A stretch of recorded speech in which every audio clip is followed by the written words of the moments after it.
Hello दोस्तों, स्वागत है आपका हमारे channel the study with SKP में। और देखिए, आज जो हम लोग नया वीडियो है इसमें पढ़ेंगे पॉलिटी के बारे में। पॉलिटी में जो हम लोग पढ़ने वाले हैं वो भाग 1 के बारे में पढ़ेंगे, यानी पॉलिटिकल साइंस राज्य व्यवस्था का भाग 1 के बारे में पढ़ेंगे। भाग 1 आप जानते हैं कि भाग 1 में क्या है, तो संघ और उसका राज्य क्षेत्र है, यानी यूनियन एंड इट्स टेरिटरी, उसके संघ और उसका राज्य क्षेत्र, उसके बारे में पढ़ेंगे। देखिए, संघ और उसका राज्य क्षेत्र जो है आर्टिकल 1 से लेकर आर्टिकल 4 तक है, यानी आर्टिकल 1 से स्टार्ट होता है और आर्टिकल 4 तक इसमें होता है। तो हम लोग देख लेंगे कि आर्टिकल 1 में क्या है और आर्टिकल 4 में क्या है, यानी 1 से 4 तक हम लोग टोटल देखेंगे, 1, 2, 3 और 4। उसके बारे में हम लोग डीपली पढ़ेंगे। उससे पहले देख लेते हैं कि 1 से 4 के साथ पढ़ने के साथ साथ हम लोग और इसमें क्या क्या देखेंगे।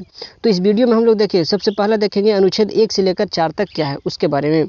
उसके बाद देखेंगे कि राज्य और केंद्र शासित प्रदेश जो है, यानी कि भारत के जो राज्य थे और केंद्र शासित प्रदेश थे, उसका उदय किस प्रकार से हुआ, वो किस प्रकार से हमारे भारत में बने, उनका किस प्रकार से गठन किया गया, यानी उसका एकीकरण किस प्रकार से हुआ। उसके बाद हम लोग देखें कि उसके गठन करने में धर आयोग और जेबीपी आयोग का क्या महत्व है। उसके बाद फजल अली आयोग था, वो क्या उसका महत्व रखता है। उसके बाद देखेंगे इन दोनों आयोगों के बाद 1956 में जो राज्य बना, वह कितने राज्य बना, कैसे बने, उनके बारे में देखेंगे। उसके बाद हम लोग सबसे लास्ट देखेंगे कि भारत में जो राज्य थे उनके कुछ नामों में परिवर्तन किए गए हैं, जैसे उत्तरांचल का नाम बदल के उत्तराखंड किया गया, संयुक्त प्रांत का नाम बदल करके उत्तर प्रदेश किया गया। इस तरीक़े से देखेंगे कि आखिर वह कब किया गया। तो चलिए हम लोग इसको देख लेते हैं। उससे पहले हम लोग देख लेते हैं, इसका थोड़ा सा ब्रीफ हम लोग देख लेते हैं कि 1 से 4 तक में अनुच्छेद में है आखिर क्या। तो देखिए, 1 में कहता है संघ का नाम और राज्य क्षेत्र। आप ऐसे भी बताए थे अनुसूची में कि जो सबसे पहला अनुच्छेद या पहला अनुसूची होगा, किसी भी चीज़ का पहला होगा, तो वह ब्रीफ इंट्रोडक्शन देगा उस चीज़ के बारे में। तो इसमें संघ का नाम और राज्य क्षेत्र के बारे में बताता है कि भारत का नाम आखिर कैसे है और उसका राज्य क्षेत्र कितना है। यह अनुसूची 1 में भी पूरे अच्छे से बताया गया था। उसके बाद दूसरा जो है कि नए राज्यों का प्रवेश या स्थापना, यानी भारत में संघ का नाम है और राज्य क्षेत्र है, यानी राज्य और राज्य तो हैं, लेकिन इसमें अगर नया कोई राज्य जुड़ना चाहे तो वह कैसे जुड़ेगा, किस तरीक़ा से जुड़ेगा, तो उसके बारे में अनुच्छेद 2 बताता है। उसके बाद है कि जो नए राज्य जुड़ तो आप गए, तो उसका नाम जो है, अब मान जाइए किसी उसी का नाम पर परिवर्तन कर देना है, वर्तमान जो है या पुराना जो है उसका, मान जाइए कि कोई बड़ा सा राज्य है, उसका क्षेत्रफल में परिवर्तन कर देना है, उसको किस तरीक़ा से परिवर्तन करेंगे, तो ये सब के बारे में बताएगा अनुच्छेद 3। अब अनुच्छेद 3 के बाद हम लोग देखेंगे 4 में, तो कहता है चौथी अनुसूची के संशोधन, पहली और चौथी अनुसूची के संशोधन तथा अनुपूरक और परिमाणिक विषयों का उपबंध करने के लिए अनुच्छेद 2 तथा 3 के अंतर्गत बनाई गई विधियाँ, यानी 2 अनुच्छेद और 3 अनुच्छेद में जो विधियाँ हैं उसको पूरा करने के लिए चौथी अनुसूची है। तो इसके बारे में अगर समझ में नहीं आ रहा है तो कोई बात नहीं, हम आगे इसके बारे में डीपली पढ़ेंगे। तो चलिए स्टार्ट करते हैं। सबसे पहला तो देखिए, सबसे पहला जो है हम लोग का क्या है, तो पहला अनुच्छेद है। चलिए पहला अनुच्छेद के हम लोग देख लेते हैं कि पहला अनुच्छेद क्या है। पहला अनुच्छेद में कहता है कि देखिए, इंडिया जो है, ठीक है, इंडिया जो है राज्यों के समूह, यानी कहता है अनुच्छेद 1 में कहा गया है कि इंडिया यानी भारत, भारत यानी इंडिया राज्यों के समूह के राज्यों का संघ होगा, यानी ग्रुप ऑफ स्टेट नहीं, यूनियन ऑफ स्टेट होगा। जैसा होता है ना कि कुछ राज्य अपने नियम कानून लगाकर कुछ शर्त रख करके एक देश का निर्माण कर लेते हैं, जैसे यूएसए है, उस तरीक़ा से यह नहीं होगा, यह यूनियन ऑफ स्टेट होगा, यानी अलग होने का इसमें कोई बात नहीं होगा। अच्छा, इससे हमको 2 चीज़ का पता चलता है। पहला जो है देश के नाम के बारे में पता चलता है कि भारत राज्यों के समूह नहीं होगा, एक राज्यों का संघ होगा, यानी यह एक होगा। दूसरा राज्य पद्धति का प्रकार पता चलता है कि यह किस तरीक़ा से बंटवारा होगा, जैसे केंद्र होगा, फिर राज्य होगा, फिर स्थानीय शासन होगा, इसके बारे में हमको पता चलता है। अब उसके बाद हम लोग देख लेते हैं अनुच्छेद 1 में और क्या कहा गया है कि इंडिया जो कि भारत है, इंडिया जो कि भारत है, भारत जो कि इंडिया है। आप समझ रहे होंगे कि इंडिया जो कि भारत है और भारत जो कि इंडिया है। संविधान सभा जो था इस तरह दोनों नामों को स्वीकार किया है। यह क्वेश्चन पूछता भी है कि संविधान ने किन 2 नामों को, या संविधान सभा ने किन 2 नामों को स्वीकार किया है। तो इंडिया जो कि भारत है, भारत जो कि इंडिया है, इस तरीक़े से दोनों नामों को स्वीकार किया है। अच्छा, संविधान सभा का ढांचा जो है वो संघीय है। संविधान सभा का ढांचा कैसा है, तो संघीय है, यानी फेडरल है, ठीक है। और B.R. अम्बेडकर के अनुसार राज्यों का संघ है। देखिए, फेडरल और संघ यानी यूनियन, दोनों का मतलब जो होता है वह यूनियन ही होता है। दोनों का मतलब क्या होता है, यूनियन ही होता है, लेकिन थोड़ा सा अलग हो जाता है। संघीय में कुछ नियम कानून होते हैं और उसके तहत ये लोग एक गठरी बना लेते हैं। जैसे होता है ना कि किसी चीज़ को साँट कर एक में कर देना और उसको एक तरीक़ा से रखना, ये संघीय हो गया। लेकिन जो संघ होता है यानी यूनियन होता है, इसमें कोई भी तरह का जैसे होता है एक शर्त कानून, जैसे राज्य और केंद्र के बीच में हमारे पास में कोई शर्त नहीं है कि हाँ मेरे साथ में अब 5 साल तक के रहिए, फिर चाहे तो आपको जहाँ मन करे वहाँ चले जाइए। इस तरीक़ा से भारत में ऐसा नहीं है, लेकिन अमेरिका में ऐसा है। तो अमेरिका जो है वह संघीय है यानी फेडरल है, लेकिन भारत जो है वह संघ है। ये संघ है, आखिर ये भी यूनियन है, लेकिन इसमें कोई शर्त राज्यों के बीच में नहीं है। यह था अनुच्छेद 1। अनुच्छेद 1 में आगे क्या कहता है उसके बारे में हम लोग थोड़ा देख लें। तो यह जो कहता है कि संघ राज्य के स्थान जो है यानी संघ जैसे हो यूनियन जो है, यूनियन के स्थान पर इसका महत्व जो देता है, इसका 2 कारण है। ठीक है, इसका 2 कारण क्या है? जैसे भारतीय संघ में राज्यों के बीच में कोई समझौता का परिणाम नहीं है, यानी अभी हमने बोला कि भारत के जो राज्य हैं उसके बीच में कोई समझौता नहीं है, या 50 साल 60 साल 99 साल 200 साल ऐसा कोई समझौता नहीं है कि इतना साल तक मेरे साथ रहिए फिर आपको जहाँ मन चाहे रहिए, ऐसा नहीं है। लेकिन अमेरिका में ऐसा है। अमेरिका में जो है 50 स्टेट है, उनमें सभी का संविधान अलग है। स्टेट का संविधान अलग है, सेंट्रल का संविधान अलग है। अगर सेंट्रल कोई चीज़ राज्य में लागू करना चाहे तो वहाँ के जो राज्य हैं वो चाहे तो उसको नहीं कर सकते हैं।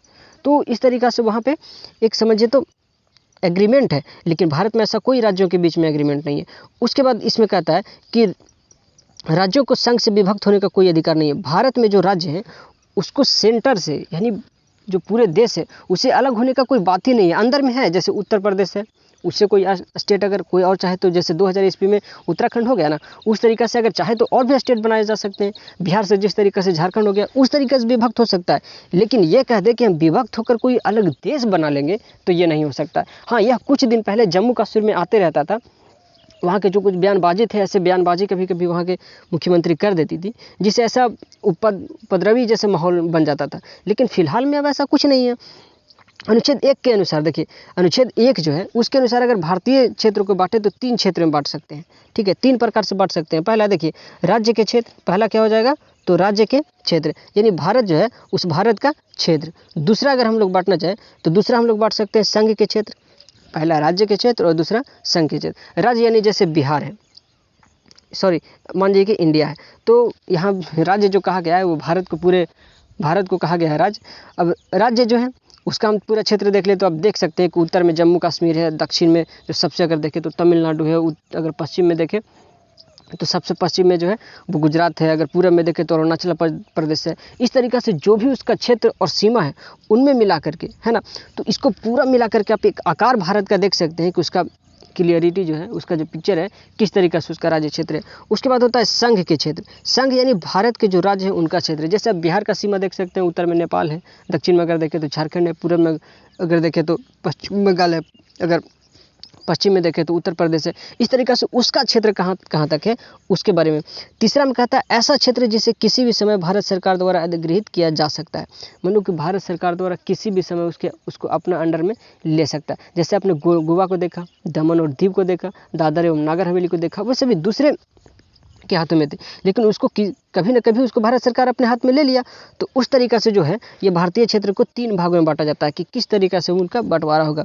जैसे हम आगे इस नोट में कहता है कि एक संप्रभु राज्य होने के नाते भारत अंतर्राष्ट्रीय कानूनों के तहत विदेशी क्षेत्र का भी अधिग्रहण कर सकता है। जैसे संधि के अनुसार किसी से संधि कर ले और उस क्षेत्र को अपने हाथ में ले ले। जैसे जम्मू कश्मीर नहीं, बांग्लादेश से था कि बांग्लादेश का कुछ क्षेत्र मेरे यहाँ आया और मेरा क्षेत्र जो है कुछ उसके तहत कुछ संधि के अनुसार उसके यहाँ और मेरे यहाँ एग्रीमेंट के तहत चला गया। खरीद करके भारत सरकार अपने यहाँ ला सकता है। उपहार अगर कोई अपना देश देना चाहे तो दे सकता है। जैसे पंडित जवाहरलाल नेहरू ने एक द्वीप दिया था, तो उस तरीक़ा से है या लीज पर ले सकते हैं 100 साल 200 साल, इस तरीक़ा से कुछ लीज पर हम लोग ले सकते हैं। उसके बाद व्यवसाय, अगर मान लीजिए कि उस पर कुछ व्यवसाय करना है तो उस पर हम कर सकते हैं। जैसे अभी भारत किसी बंदरगाह को आगे बढ़ा रहा है तो उस तरीक़ा से है, तो इस तरीक़ा से अधिगृहित कर सकता है, या फिर हो सकता है युद्ध के तहत जीत या हरा करके कोई जगह को ला सकता है। यह अनुच्छेद 1 के तहत ही है। ठीक है, अब उसके बाद हम लोग अनुच्छेद 2 को देखते हैं। तो अनुच्छेद 2 में कहता है कि संसद को यह शक्ति दी गई है, ठीक है, संसद को यह शक्ति दी गई है कि संसद विधि के द्वारा जो वह ठीक समझे, है ना, क्या समझे, जो वह ठीक समझे वह अपने राज्यों का प्रवेश या उसकी स्थापना कर सकेगी। संसद अगर चाहता है कि किसी राज्य को हमको बनाना है, नया राज्य अगर हमको बनाना है इसी राज्य में से तोड़कर, ठीक है, उसको अलग करके, तो वह बना सकता है। ठीक है, स्थापना नया कर सकता है, लेकिन इससे पहले उसको राष्ट्रपति को सूचना देना पड़ेगा। ठीक है, संसद में कोई भी विधि कानून लाने से पहले उसको राष्ट्रपति को सूचना देना पड़ेगा कि हम लोग ऐसा करने जा रहे हैं। ठीक है, तो इस तरीक़े से अगर संसद को देखें तो संसद जो है, संसद को शक्ति प्रदान जो करता है दो अनुच्छेद, वह दो प्रकार से करता है। पहला कहता है कि नए राज्यों को भारत संघ में शामिल कर सकता है, यह संसद कर सकता है। जो संसद 2 है वो अनुच्छेद 2 है, वह संसद को शक्ति प्रदान कर सकता है कि उस संघ में नए राज्यों को शामिल कर सकता है।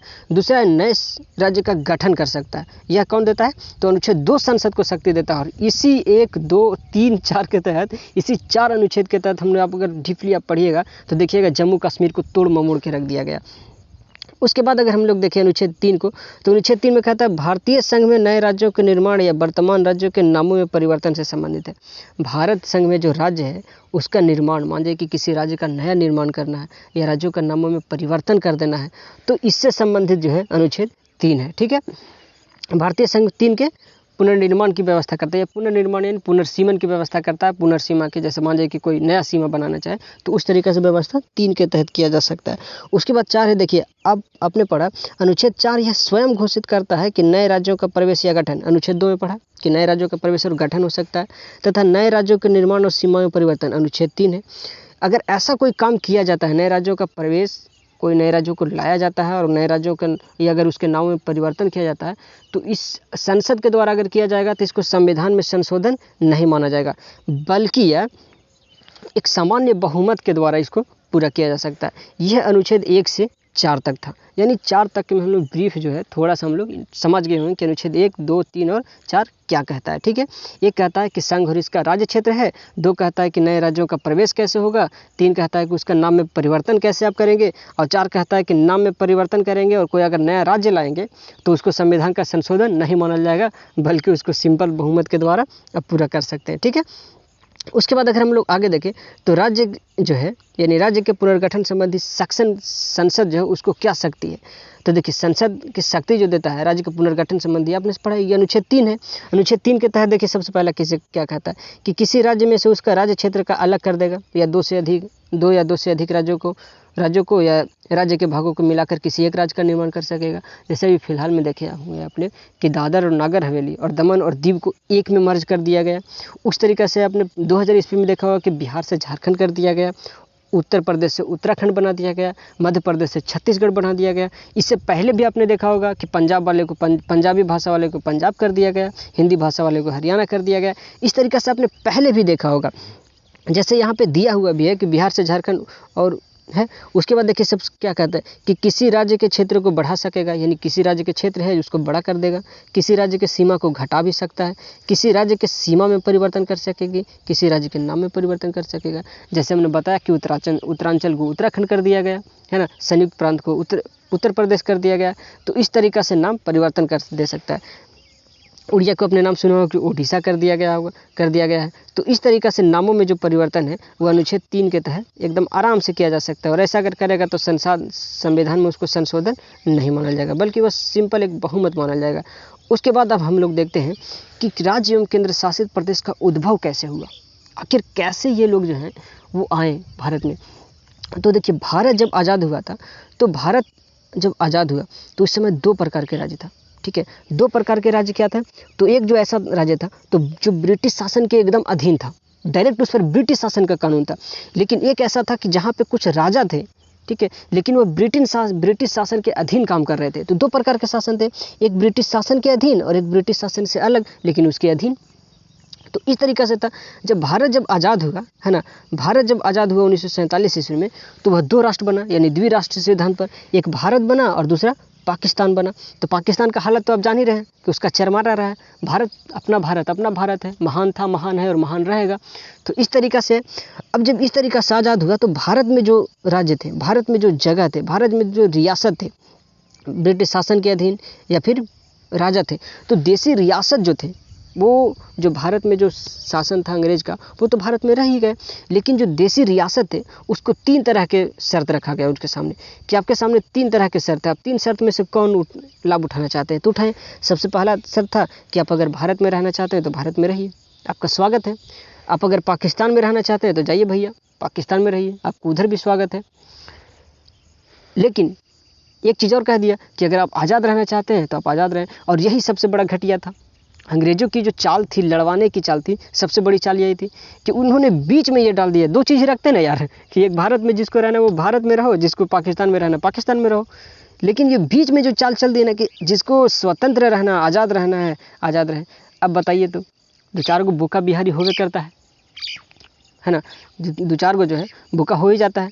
अब ये नहीं है, तब दो चार गो जो एकदम ऐसा टाइप का हो जाता है कि जो एकदम कहेगा कि नहीं हम किसी के साथ में नहीं रहेंगे, एकदम अलग रहेंगे। तो इस तरीक़ा से जो है अब भारत में अगर देखा जाए तो 552 गो देशी रियासत था। कितना था? तो 552 देशी रियासत था। और ये भारत के भौगोलिक सीमा में थी, जिसमें से 552 में से 549, बाकी बचा 3।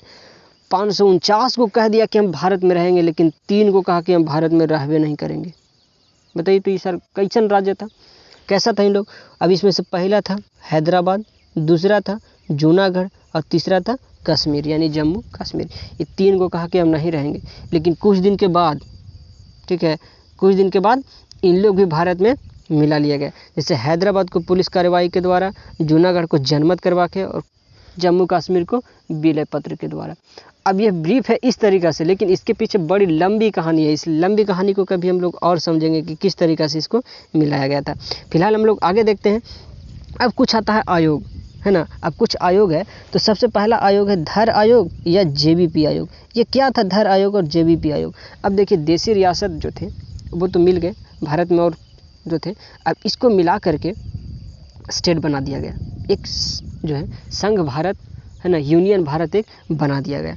अब देशी रियासतों को बना देने के बाद दक्षिण भारत जो है, दक्षिण भारत में पुनर्गठन जो है उसका कर देने के बाद भाषा के आधार पर वहाँ राज्य के होड़ लग गया कि अब भाषा के आधार पर राज्यों को बदल दिया जाए, है ना।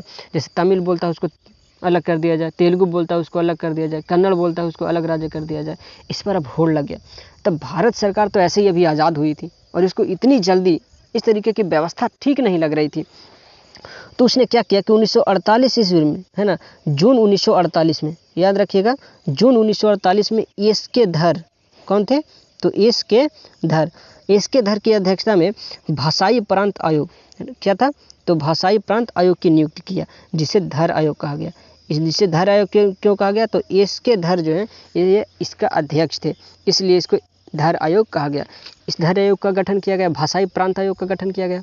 अब इसने किस दूर तक जो है इन्होंने रिसर्च किया। रिसर्च करने के बाद आयोग ने अपनी रिपोर्ट दिसंबर 1948 में पेश कर दिया।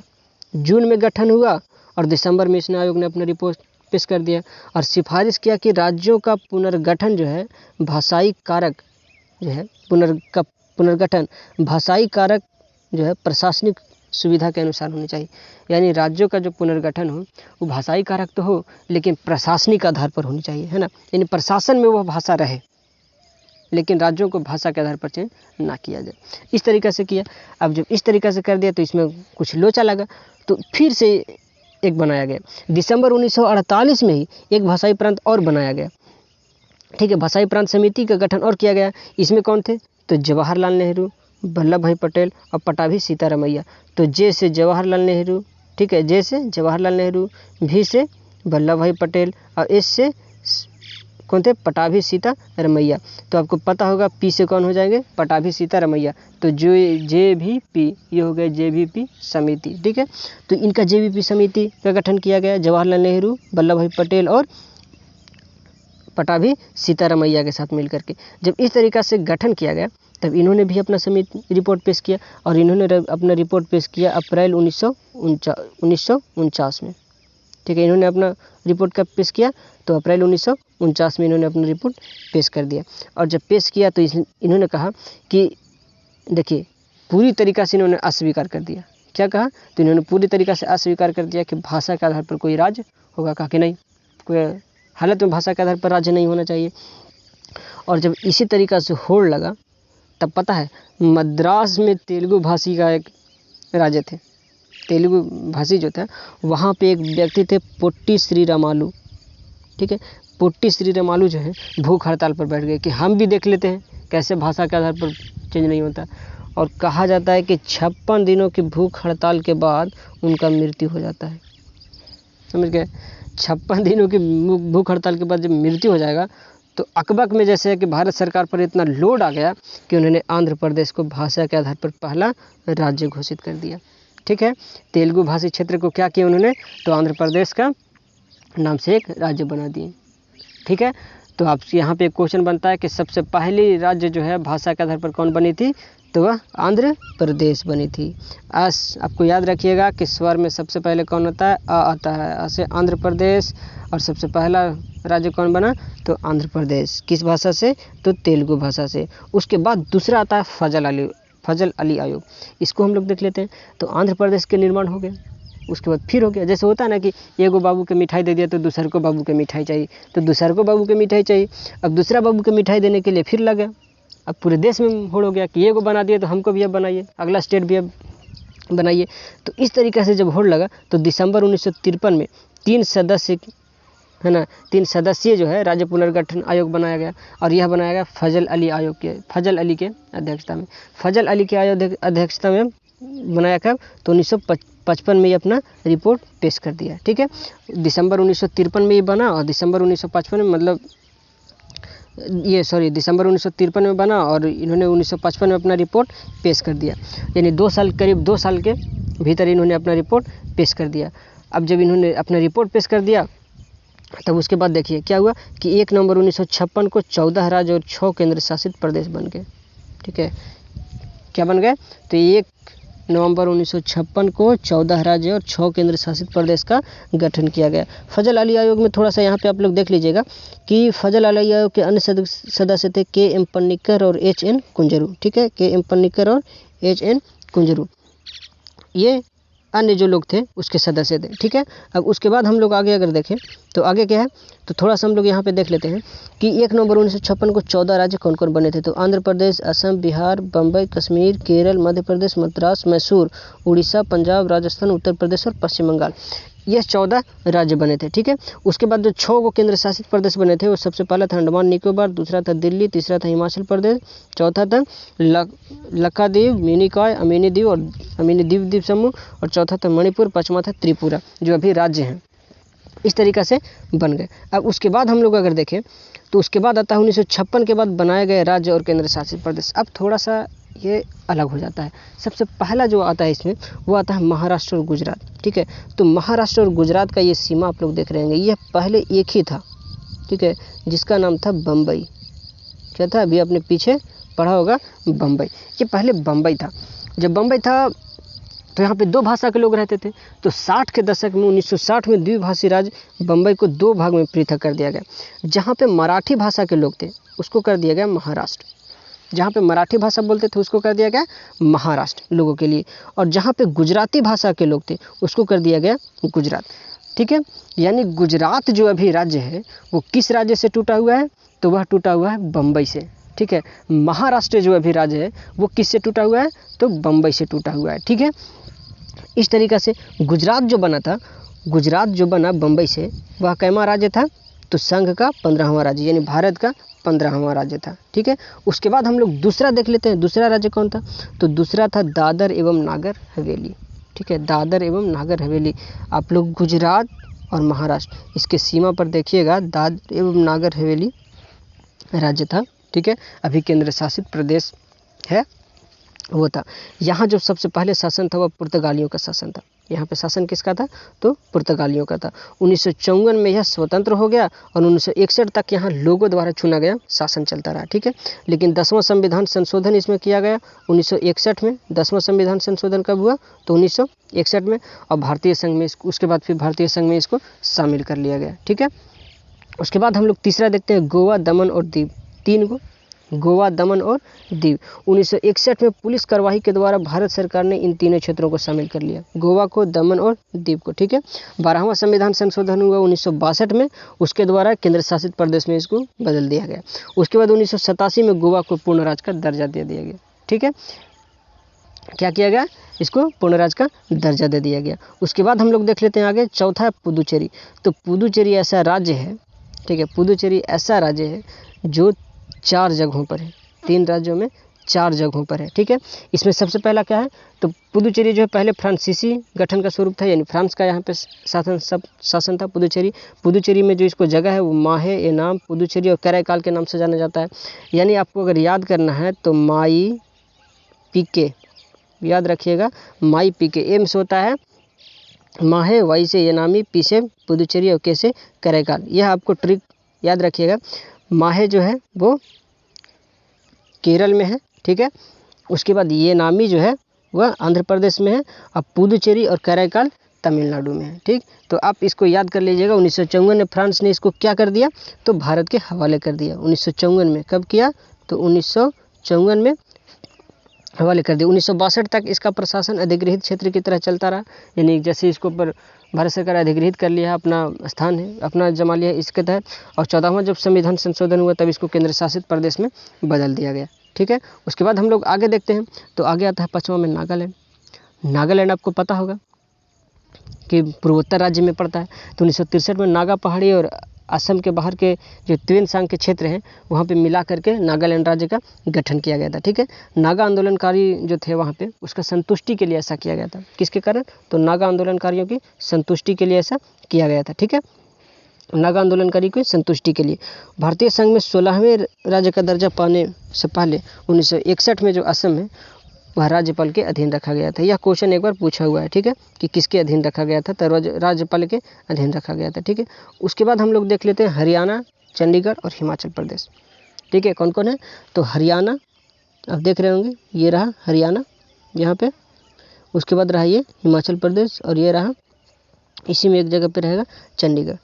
ठीक है, तो चंडीगढ़ केंद्र शासित प्रदेश है। हरियाणा, हिमाचल प्रदेश पहले केंद्र शासित प्रदेश था, लेकिन वर्तमान में भी केंद्र शासित प्रदेश नहीं है। अब इसको देखते हैं। 1966 में पंजाब राज्य से भारतीय संघ के 17वें राज्य हरियाणा और केंद्र शासित प्रदेश चंडीगढ़ का गठन किया गया। 1966 में पंजाब राज्य जो था, पंजाब से काट करके बनाया गया कौन, हरियाणा, और पंजाब से ही काट करके बनाया गया चंडीगढ़। ठीक है, सिंह गृह राज्य पंजाब सूबा की मांग जो है अकाली दल के नेता मास्टर तारा सिंह ने किया था। ये बॉर्डर फ्यूचर वाले तारा सिंह नहीं है, ठीक है, अकाली दल के नेता थे। ठीक है, 1966 के समय उन्होंने किया था मास्टर तारा सिंह ने। ठीक है, शाह आयोग 1966 की सिफारिश पर पंजाबी भाषा क्षेत्र को पंजाब कहा गया और हिंदी भाषा क्षेत्र को हरियाणा कहा गया, और जहाँ पे पहाड़ी क्षेत्र था उसको केंद्र शासित प्रदेश हिमाचल बनाया गया। ठीक है, हिमाचल प्रदेश था। 1971 में हिमाचल प्रदेश को पूर्ण राज्य का दर्जा दे दिया गया और ये भारत का 18वां राज्य बन गया। ठीक है, उसके बाद अगर हम लोग देखें साथ में, तो अगला आता है मणिपुर, त्रिपुरा और मेघालय।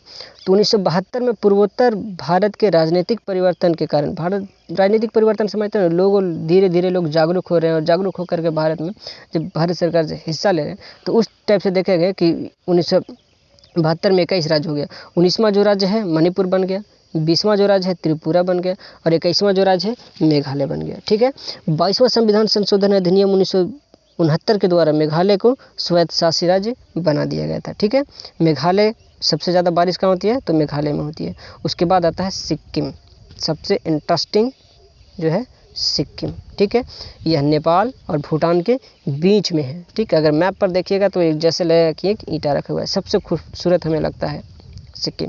1947 तक सिक्किम जो है भारत का कहता है 1947 तक सिक्किम भारत का एक शाही राज्य था, मतलब एक शाही राज्य था। एक शाही राज्य के मतलब जो यहाँ पे लिखा गया है शाही जो है ये गलत लिखा गया है, ये वाला नहीं, वो राजा शाही जो होते हैं राजशाही वाला अंग था। ठीक है, राजशाही वाला अंग था यहाँ पे। ठीक है, अब उसके बाद हम लोग देखते हैं थोड़ा सा, तो 1947 के बाद जो देखा जाए, 1947 में ब्रिटिश शासन समाप्त होने पर भारत द्वारा सिक्किम को रक्षित किया गया। रक्षित के मतलब क्या होता है कि वहाँ पे रक्षा प्रदान किया गया सिक्किम को। चूँकि नेपाल था, इधर में भूटान था, ऊपर में चीन था, तो चीन का आपको हालत पता ही है कि शुरू से खाने के चक्कर में रहता है, निगलने के चक्कर में रहता है, किसी का भी क्षेत्र उसको हड़पना चाहे। हड़पने का काम अगर सीखना है तो चाइना से सीखिए, कुत्ता कमीना है एक नंबर। 1947 में ब्रिटिश शासन समाप्त होने पर भारत सरकार द्वारा सिक्किम को रक्षित किया गया। 1974 ईस्वी में सिक्किम ने भारत के प्रति अपनी इच्छा जताई, यानी कि वहाँ पे जब जनमत संग्रह हुआ तो सिक्किम के ज़्यादातर लोगों ने भारत की तरफ अपना मत दिया कि हम भारत में रहेंगे। ठीक है, तो भारत में उसको मिला लिया गया, और 35वां संविधान संशोधन हुआ 1974 में। इस संबंध को लागू करके उसको संबंध राज्य का दर्जा दे दिया गया 1900। और जब संबंध राज्य का दर्जा दे दिया गया 35वां संविधान संशोधन में, तो भारत को कहना क्या, 1975 में फिर से संविधान संशोधन किया गया 36वां, और इसको पूर्ण राज्य का दर्जा दे दिया गया, यानी मौके पे चौका मार दिया गया। तो अब उसके बाद हम लोग देखते हैं अगला जो आता है मिजोरम आता है, अरुणाचल प्रदेश आता है और गोवा आता है। गोवा के बारे में पीछे भी आप लोग पढ़े और अब फिर अभी पढ़ रहे हैं। तो 1987 ईस्वी में भारतीय संघ में 3 राज्य बना। 1987 ईस्वी में भारतीय संघ में 3 राज्य बना। कौन कौन बना, तो 23वां जो बना वह कौन बना, मिजोरम बना। 23वां मिजोरम बना। 24वां बना अरुणाचल प्रदेश। 24वां अरुणाचल प्रदेश। और 25वां जो राज्य बना वो बना गोवा। ठीक है, 25वां राज्य बना गोवा। उसके बाद हम लोग देते हैं छत्तीसगढ़, उत्तराखंड और झारखंड। यह सबसे लास्ट है। 2000 ईस्वी में इन लोग को काट दिया गया। 2000 ईस्वी में इसको क्या किया गया, तो इन लोग को अलग किया गया। अब कौन कौन को अलग कर दिया गया उसको हम लोग थोड़ा सा देखते हैं। तो देखिए 26वां जो राज्य बना वो मध्य प्रदेश से छत्तीसगढ़, बीच में देखिएगा मध्य प्रदेश आपको नजर आएगा, मध्य प्रदेश से छत्तीसगढ़ को काट दिया गया। उसके बाद 27वां देखिएगा उत्तर प्रदेश से, उत्तर प्रदेश से ऊपर में देखिएगा उत्तराखंड को अलग कर दिया गया। और 28वां जो राज्य था वो झारखंड था। 28वां राज्य था झारखंड, जिसको बिहार से अलग करके झारखंड बना दिया गया। ठीक है, बिहार से अलग करके झारखंड बना दिया गया। उसके बाद 2014 ईस्वी में आपको पता होगा कि आंध्र प्रदेश पुनर्गठन अधिनियम, जो भारत का भाषा के आधार पर पहला राज्य था, उसी राज्य में आंध्र प्रदेश पुनर्गठन अधिनियम 2014 लाया गया और इसको 14 ला करके तेलंगाना नाम का एक राज्य बनाया गया। ठीक है, तेलंगाना राज्य बनाया गया। अभी जो दोनों का राजधानी है वह हैदराबाद है। अभी दोनों का राजधानी कहाँ है, तो हैदराबाद है। 2014 में तेलंगाना 29वें राज्य के रूप में भारत अस्तित्व में आया। क्या रूप में, तो 29वां राज्य के रूप में अस्तित्व में आया। 10 वर्ष बाद कहा गया कि आंध्र प्रदेश अपनी राजधानी अलग बना लेगा, लेकिन अभी जो उसकी राजधानी फिलहाल में कही जाती है वो अमरावती को बनाने जा रही है। ठीक है, इस प्रकार अगर देखा जाए हम लोग तो 1956 में 14 राज्य और 6 केंद्र शासित प्रदेश था, जो 2014 में कै हो गया 29 राज्य और 7 केंद्र शासित प्रदेश हो गए, एक बढ़ गया। लेकिन फिर एक क्लाइमैक्स आया 5 अगस्त 2019 को, जम्मू कश्मीर से 370 धारा हटा दिया गया और जम्मू कश्मीर को 2 राज्य बना दिया गया। ठीक है, जम्मू कश्मीर को क्या किया गया, तो 2 बना दिया गया, एक लद्दाख और एक जम्मू कश्मीर, इसको 2 बना दिया गया। तो केंद्र शासित प्रदेशों की संख्या हो गई 9 और एक राज्य घट गया जम्मू कश्मीर, तो हो गया टोटल राज्य हो गए 28 और केंद्र शासित प्रदेश हो गए 9। लेकिन फिर एक क्लाइमैक्स आया कि केंद्र शासित प्रदेश हो गया अब 8। अब कैसे हो गया, तो दादर और नागर हवेली को मर्ज, दादर और नागर हवेली और दमन और दीव को मर्ज कर दिया गया। ठीक है, उसके बाद अब हम लोग लास्ट देखें राज्यों के नामों में परिवर्तन। तो क्या है, संयुक्त प्रांत का पहला राज्य था। संयुक्त प्रांत जो है वह पहला ऐसा राज्य था जिसका नाम में परिवर्तन किया गया था। कब किया गया, तो 1985 ईस्वी में। नाम क्या किया गया था, तो उत्तर प्रदेश। संयुक्त प्रांत पहला राज्य था जिसका नाम परिवर्तन किया गया, परिवर्तन करके क्या रखा गया, तो उत्तर प्रदेश। उसके बाद 1969 ईस्वी में मद्रास का नया नाम बदल करके क्या किया गया, तमिलनाडु, यानी तमिलनाडु का पुराना नाम क्या था, तो मद्रास था। उसके बाद 1973 ईस्वी में मैसूर का नाम बदल करके क्या किया गया, कर्नाटक। मैसूर का नाम बदल के क्या किया गया, कर्नाटक। अगर मेडाइवल हिस्ट्री या फिर आप एंशिएंट हिस्ट्री पढ़ेंगे तब ये नाम आपको पता चलेंगे। उसके बाद 1973 में लक्षद्वीप, मिनिकॉय और अमीनी द्वीप को मिला करके एक राज्य बनाया गया, केंद्र शासित प्रदेश, जिसका नाम रखा गया लक्षद्वीप। ठीक है, उसके बाद 1992 में केंद्र शासित प्रदेश दिल्ली का नाम चेंज कर दिया गया NCR। ठीक है, राष्ट्रीय राजधानी क्षेत्र दिल्ली रखा गया। इसको बिना पूर्ण राज्य का दर्जा दिए, कैवां संशोधन के द्वारा, तो 64वां संविधान संशोधन के द्वारा। आपको पता होगा कि अनुच्छेद 2 और 3 के तहत इसको संशोधन नहीं माना जाता है, फिर भी इसको 64वां संविधान संशोधन के द्वारा किया गया। उसके बाद 2006 में उत्तरांचल का नाम बदल के क्या किया गया, उत्तराखंड। उत्तरांचल का नाम उत्तराखंड। उसके बाद 2006 में पांडिचेरी का नाम बदल करके पुडुचेरी रख दिया गया। और 2011 में तो कहिए मत, उड़िया का नाम चेंज करके ओडिशा कर दिया गया।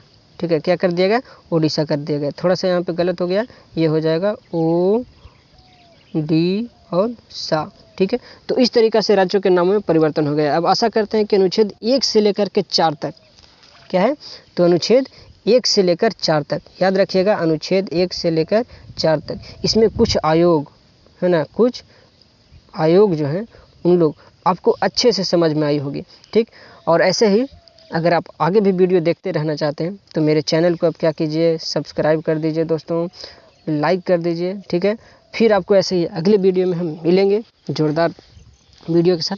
तब तक के लिए धन्यवाद।